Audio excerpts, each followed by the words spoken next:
Alors c'est quoi la maladie psychosomatique?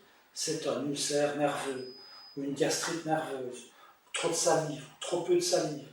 Je ne sais pas moi, des yeux secs alors qu'il n'y a pas de raison, on n'est pas en Afrique, on n'est pas dans le désert.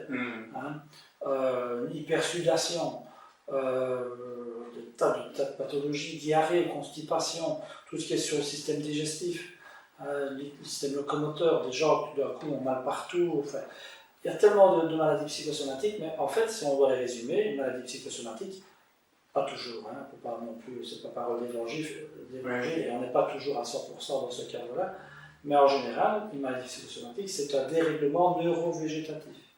C'est le système parasympathique qui s'emballe, ou l'orthosympathique qui ne fonctionne pas bien, ou la balance, en tout cas des deux, qui n'est pas bonne.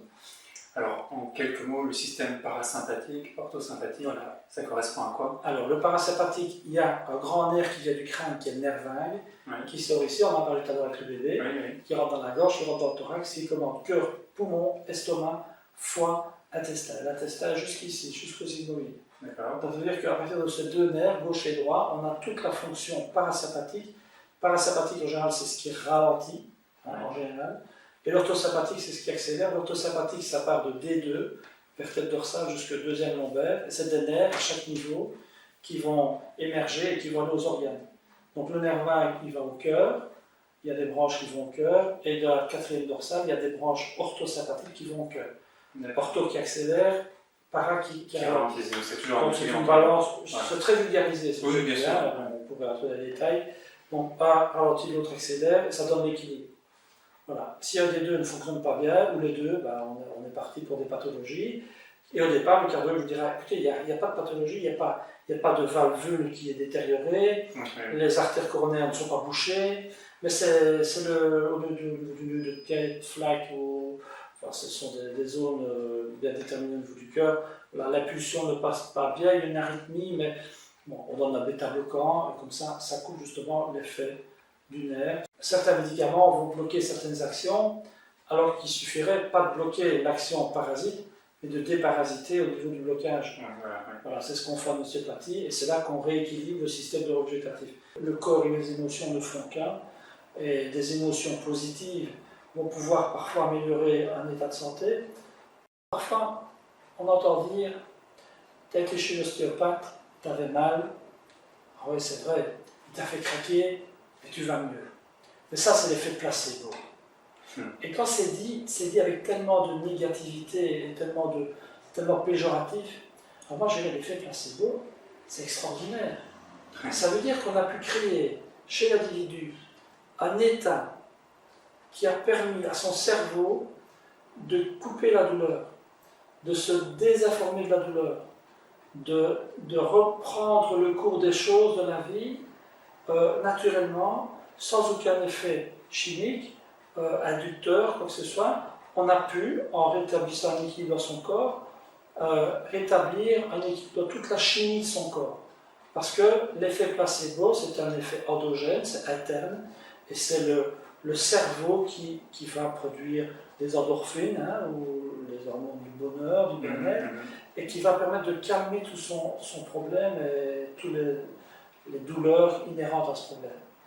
Alors, si, ça c'est l'effet placebo, et si en lui faisant craquer l'oreille, j'exagère, pour ne pas dire je déconne, ça produit un effet placebo, mais c'est génial. Tant mieux, après tout. Tant mieux. Ouais. Pourquoi est-ce qu'on doit dénigrer l'effet placebo? Comme le disait si bien Servan Schreiber, si l'effet placebo existe, c'est un miracle de la chimie du corps, donc c'est qu'on a pu le créer. Et si on a pu le créer, qu'on l'utilise. C'est-à-dire que c'est le corps qui lui-même s'est corrigé par lui-même, en fait. Il n'a pas eu besoin d'autre chose. Voilà, par une induction. L'esprit va alimenter, va permettre de mettre le corps dans un état ou une dynamique de guérison. Voilà, et de bien-être.